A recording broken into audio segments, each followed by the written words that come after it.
지난 말씀 중에 예수님께서 마지막으로 하신 말씀이 그 제자들을 향해서 너희가 아직도 깨닫지 못하느냐 이렇게 말씀을 하시면서 이방인 지역에서의 사역을 마무리하십니다. 이 뜻은 이방인들은 오히려 복음을 비교적 잘 듣고 있는데 오히려 유대인들은 깨닫지 못하고 있다라는 것을 의미하는 것이죠. 왜 그들은 제자들은 복음을 예수님의 가르침을 깨닫지 못했을까? 한마디로 바보였습니다. 바보의 원래 뜻은 밥보이죠. 밥보. 밥만 보는 사람이 바로 바보입니다. 그래서 밥보에서 비입을 빼니까 바보가 되어지는 거죠. 제자들은 밥만 보았습니다. 자, 지난 8장 15절 읽겠습니다. 예수께서 제자들에게 경고하여 말씀하셨다. 너희는 주의하여라. 바리새파 사람의 누룩과 헤롯의 누룩을 조심하여라. 예수님께서 바리새파 사람의 누룩과 헤롯의 누룩을 조심하라고 했을 때 그 누룩을 예수님의 가르침으로 받아들인 것이 아니라 그들의 가르침으로 받아들인 것이 아니라 빵의 문제로 받아들였던 것이죠. 그들이 영적으로 무뎌져 있는 것은 바로 밥에 관심이 있었기 때문에 그런 것입니다. 우리가 아직 깨닫지 못한 이유가 무엇일까? 우리가 성경 말씀을 잘 몰라서일까요? 아닙니다. 여러분들 성경 말씀을 꽤 많이 들으셨습니다. 그러나 깨닫지 못한 이유는 여러분들 시선이 밥에 가 있기 때문에 그렇습니다. 한마디로 미안하지만 바보이기 때문에 깨닫지를 못하고 있는 것입니다. 안락함, 때로는 어느 정도의 즐기는 것, 또 뭐 맛있는 것, 또 좋은 것, 뭐 편한 것, 뭐 이런 것들을 추구하려고 하다 보니까 눈이 가려지는 것입니다. 그런 걸 추구하는 한 아무리 성경 지식이 우리 안에 많이 있을지라도 그 말씀이 깨달아지지는 않습니다. 8장 16절 17절 읽겠습니다. 제자들은 서로 수군거리를 우리에게 빵이 없어서 그러시는가 보다 하였다. 예수께서 이것을 하시고 말씀하셨다. 어찌하여 너희는 빵이 없는 것을 두고 수군거리느냐? 아직도 알지 못하고 깨닫지 못하느냐? 너희 마음이 그렇게 무뎌져 있느냐? 왜 너희들의 마음이 그렇게 무뎌져 있느냐? 왜 이렇게 깨닫지 못하느냐? 바로 너의 관심이 먹는 것에 있기 때문에 그렇다 라는 것입니다. 우리가 빈곤에 허덕이는 아프리카나 내전으로 피난을 가고 있는 시리아가 더 살기 좋은 나라라고 물론 이야기할 수는 없습니다. 그러나 우리가 진정한 행복은 무엇일까? 엊그저께 우리 아이들이 와가지고 응답하라 1988이라는 드라마를 보고 있는 것을 옆에서 좀 봤습니다. 배경은 1980년대의 이야기입니다. 이제 한 골목에서 일어나는 에피소드를 이야기하고 있는 것인데 한마디로 골목 공동체죠. 골목 공동체. 근데 요즘에 꽤 인기가 좀 있다고 합니다. 30년 전의 이야기인데 우리 아이들이 향수를 느낀다고 그렇게 얘기를 들었을 때 제가 깜짝 놀랐어요. 벌써 30년밖에 안 됐는데 30년 전의 이야기를 가지고 벌써 향수를 느낄까? 그만큼 우리 한국 사회가 빨리 바뀌었다라는 것이죠. 그만큼 공동체성이 많이 무너졌다라는 것이고 그때가 더 인간적이었고 어떤 면에서는 그때가 더 좋았던 면이 있었다라는 것입니다. 물론 다 좋은 건 아니겠죠. 내용을 보면 동네 5명의 그 아이들 4명의 남자 고등학생과 1명의 여학생의 그 우정을 굉장히 주된 내용입니다. 더군다나 배경이 쌍문동이에요. 우리 집이 있었던 지역입니다. 그래서 이제 학교만 끝나면 한 집에 몰려와서 같이 TV를 보고 뭐 수다 떨고 놉니다. 한마디로 공동체를 보여주는 것이죠. 그리고 시간이 돼서 이제 엄마가 저녁 때가 되면 엄마가 이제 골목 밖으로 나와서 큰 소리로 소리를 내며 부릅니다. 그러면 TV를 보다 말고 하나씩 뛰어가죠. 집으로 돌아가는 것입니다. 그런데 이제 그 중에 한 엄마가 그 옆집에 그 친구 집으로 심부름을 보냅니다. 심부름을 가면 보나마나 그 집에서는 음식 하나를 싸주는 거예요. 뭐 카레를 하나 싸주면 그걸 들고 또 돌아옵니다. 그러면 또 카레를 받은 엄마는 또 다른 음식을 또 싸주고 이 저녁 때가 되면 온 동네들이 아이들이 음식을 가지고 이 집 저 집으로 다니는 거죠. 서로 나누는 것입니다. 나눔의 정이 있었다라는 것을 얘기하여. 근데 그 다섯 친구 중에 한 친구가 엄마를 일찍 여였어요. 그래서 호라비하고 얘하고 같이 이제 둘이서만 밥을 먹다 보니까 찌개 하나, 뭐 김치 하나 이렇게 아주 달랑 음식을 먹습니다. 근데 이렇게 막 왔다 갔다 하던 음식들이 그 호라비 집으로 다 오는 것입니다. 그래서 그 호라비를 든 호라비 그 부자가 아주 풍족하게 음식을 먹는 그런 모습. 자, 우린 그런 모습을 보면서 정에 대해서 생각을 하고 또 어떤 사랑에 대해서 생각을 하게 됩니다.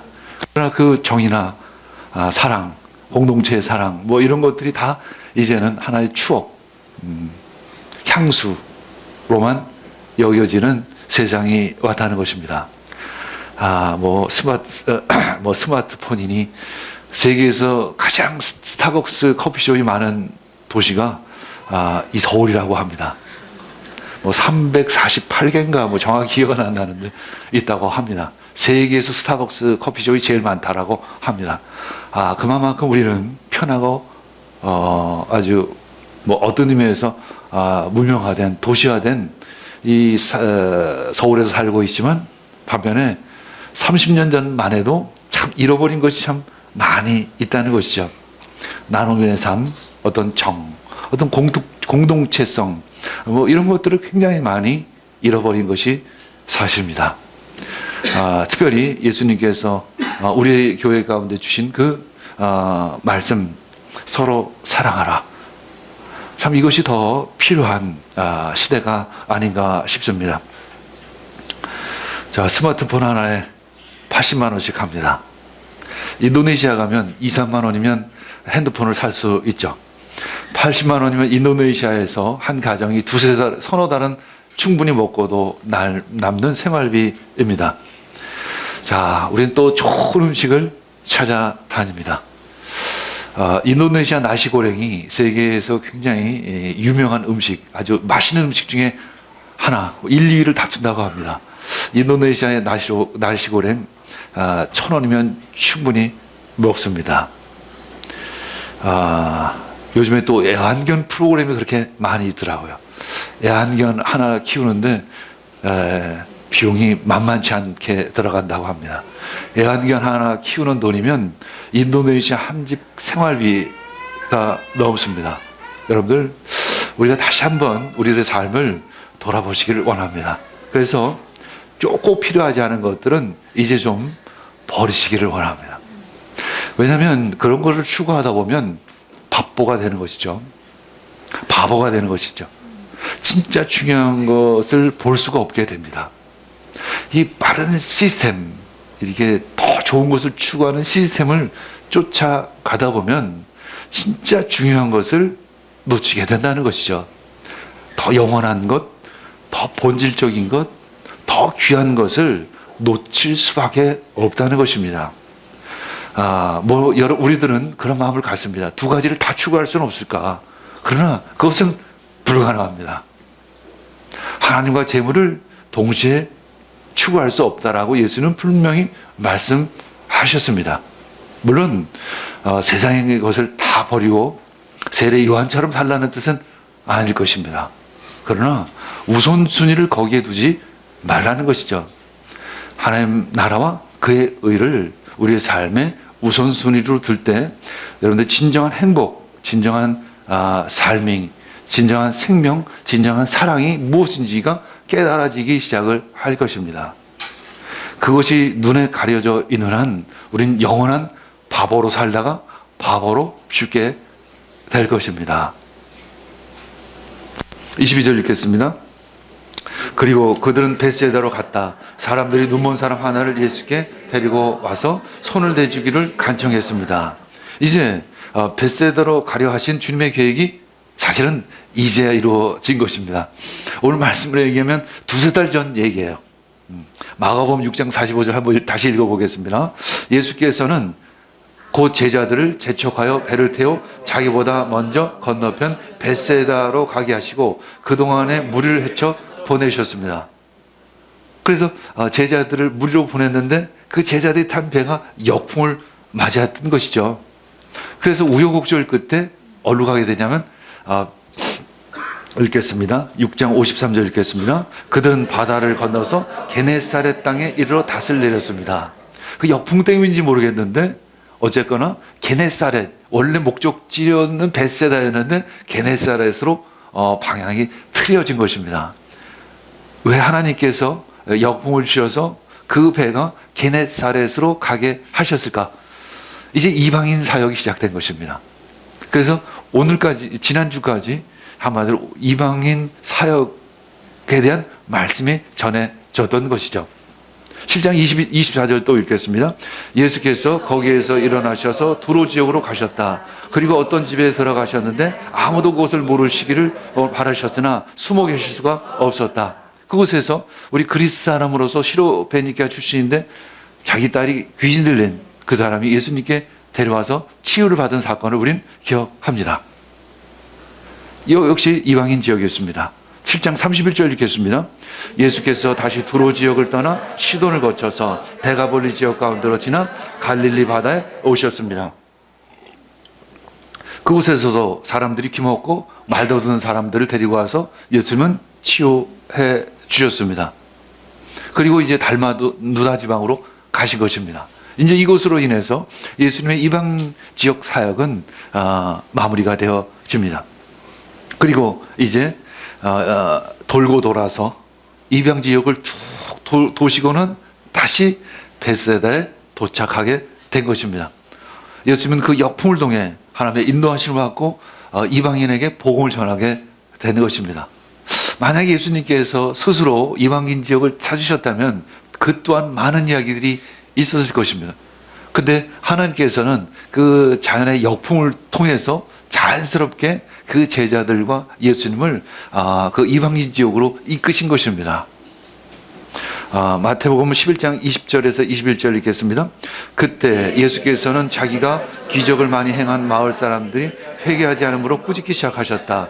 고라시나 너에게 화가 있다. 벳세다야 너에게 화가 있다. 너희 마을들에서 행한 기적들을 두로와 시돈에서 행했더라면 그들은 벌써 굵은 베옷을 입고 죄를 쓰고서 회개하였을 것이다.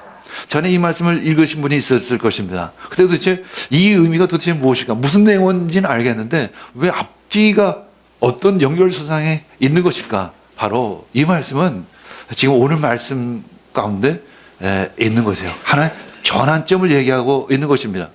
이방인들은 도대체 복음을 오히려 듣는데 너희들은 도대체 왜 복음에 대해서 깨닫지 못하느냐? 사실 어떤 의미로 보면 유대인들이 더 그 복음에 대해서 문이 열려져 있을 것 같은데 도리어 그렇지 않다라는 것이죠. 그 일곱 광주리에서 광주리는 큰 광주리를 의미했었습니다. 그래서 이방인의 더 많은 숫자들이 하나님께 돌아온다라는 의미였고 12광주리의 광주리는 작은 광주리, 그래서 소수의 유대인밖에는 예수님을 영접하는 사람이 없었을 것이다라는 건 바로 그 의미가 있는 것이죠. 성경의 말씀은 1.1획도 틀림이 없습니다. 모든 것이 다 연결되어져 있다라는 것이죠. 하나님께서는 이 마가 기자를 통해서 이것저것 말씀들을 갖다 흐트러지듯이 주신 것이 아닙니다. 이 말씀들을 엮어보면 하나의 그림이 분명히 그려지는 퍼즐과 같은 말씀을 우리에게 주셨습니다. 그것이 바로 계신 것입니다. 퍼즐의 한 조각을 보면 도대체 그 그림이 의미하는 것을 모릅니다. 그러나 하나님께서 그 말씀들을 이어줄 때 전체 그림이 보여지기 시작을 하는 것이죠. 지금 이 벳세다에서 소경을 치유하는 이 사건은 7장의 내용과 비슷한 점이 많지만 또한 또 다른 점이 있습니다. 마가복음 7장 34, 35절 읽겠습니다. 시작. 그리고 하늘을 우러러보시고서 탄식하시고 그에게 말씀하시기를 에바나 하셨다. 그것은 열리라는 뜻이다. 그러자 곧 그의 귀가 열리고 혀가 풀려서 말을 똑바로 하였습니다. 이때는 즉시 그 벙어리가 입이 열렸습니다. 귀가 열렸습니다. 바로 이방인 지역에서의 그 치유 사역은 즉시 치유 사역이 이루어졌는데 이번에는 더디 이루어진다는 것입니다.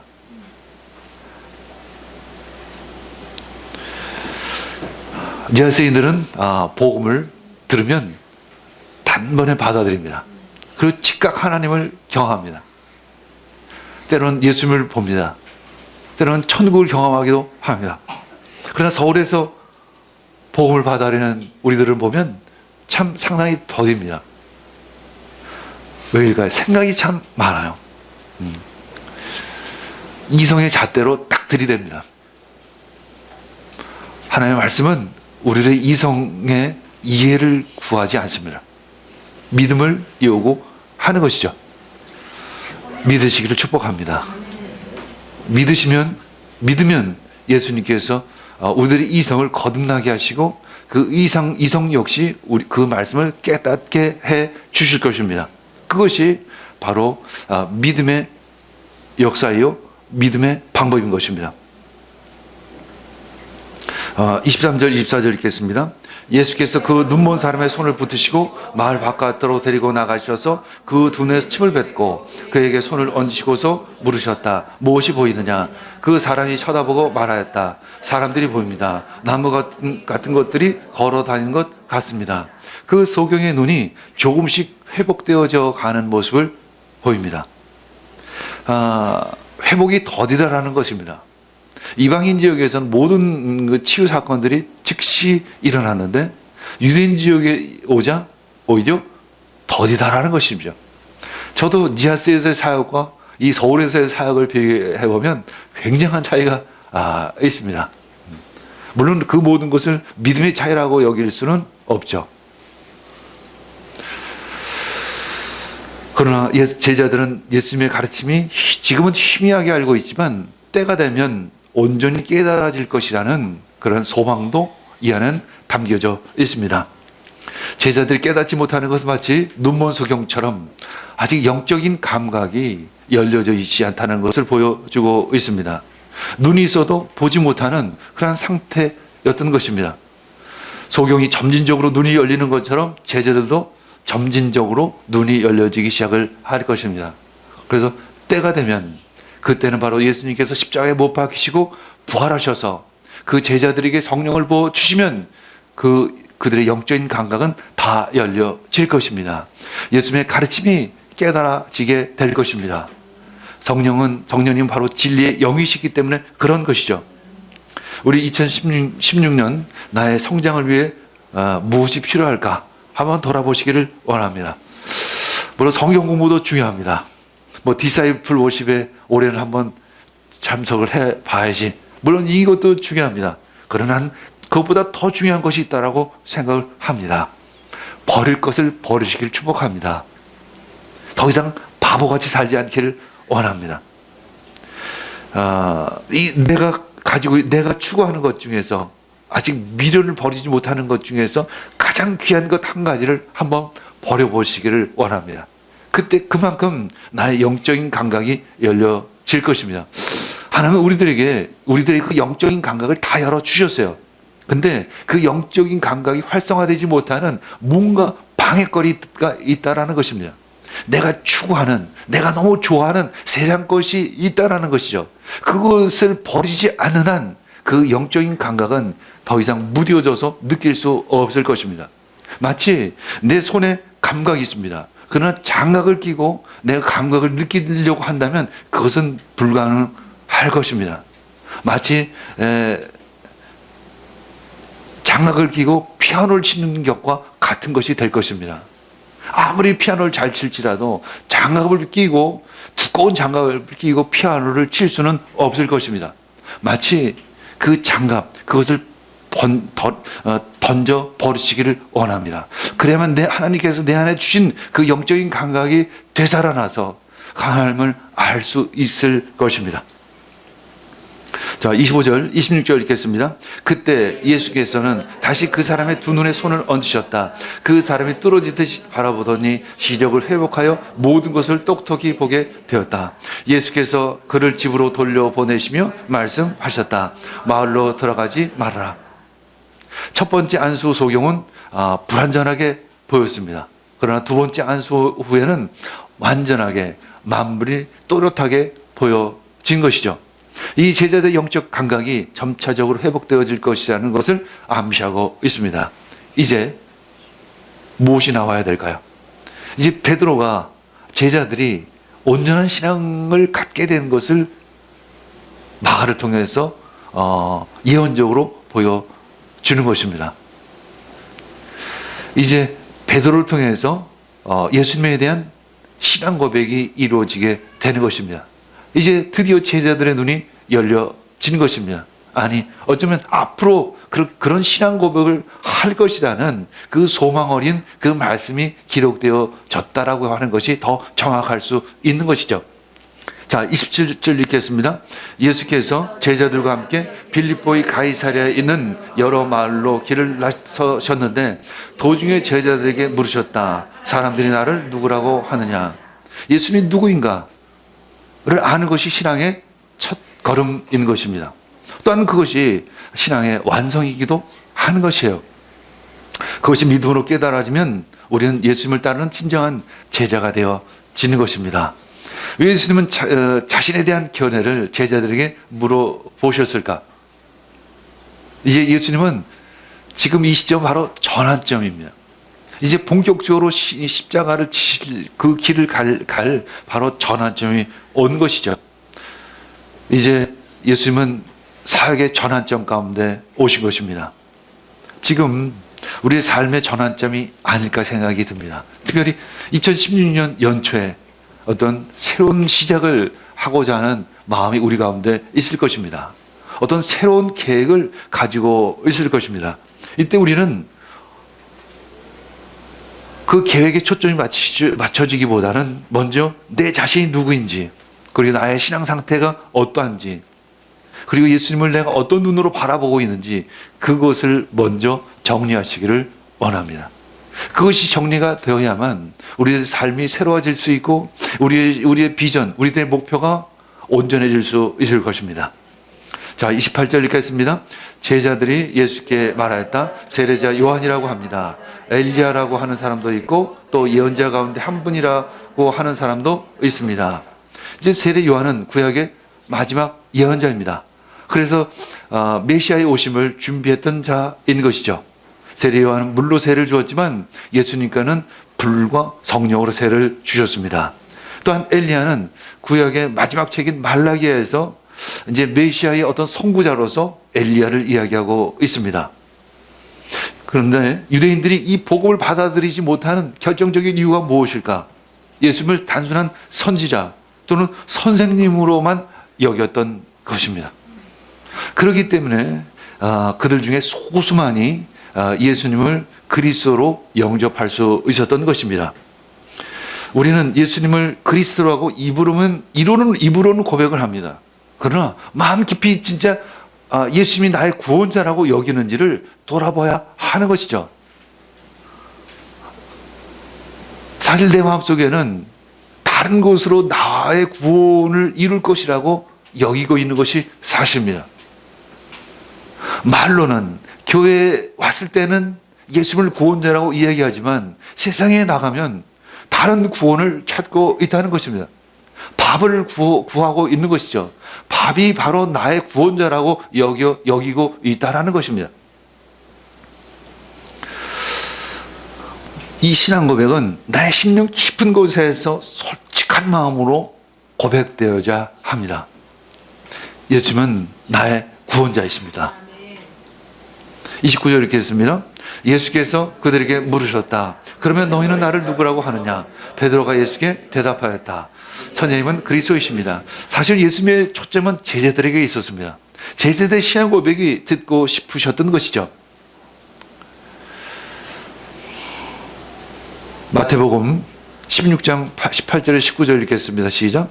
나도 너에게 말한다. 너는 베드로다. 나는 이 반석 위에다가 내 교회를 세우겠다. 죽음의 문들이 그것을 이기지 못할 것이다. 내가 너에게 하늘나라의 열쇠를 주겠다. 내가 무엇이든지 땅에서 매면 하늘에서도 매일 것이요 땅에서 풀면 하늘에서도 풀릴 것이다. 이제 이것을 병행본문이라고 하죠. 마태복음에는 또한 좀 더 이렇게 구체적으로 기록되어져 있습니다. 그때 베드로가 고백을 합니다.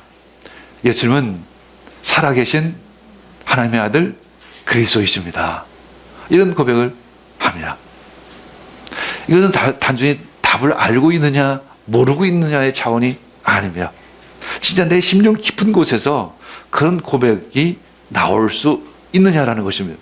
내 깊은 곳에서 예수님께서 그리스도라는 고백이 나올 때 나의 삶의 방향은 완전히 바뀌게 될 것입니다.